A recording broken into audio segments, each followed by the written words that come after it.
Hello, hello! Good morning! Nandito nga pala tayo at ipiplex ko lang yung aking tanim na pipino. And then, dito naman tayo sa sitaw. Since late na yung ulan sa atin,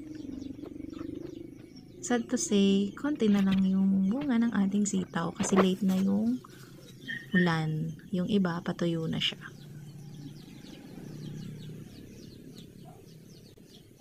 Yan, ilan-ilan na lang yung namunga dyan kasi late na nga yung ulan.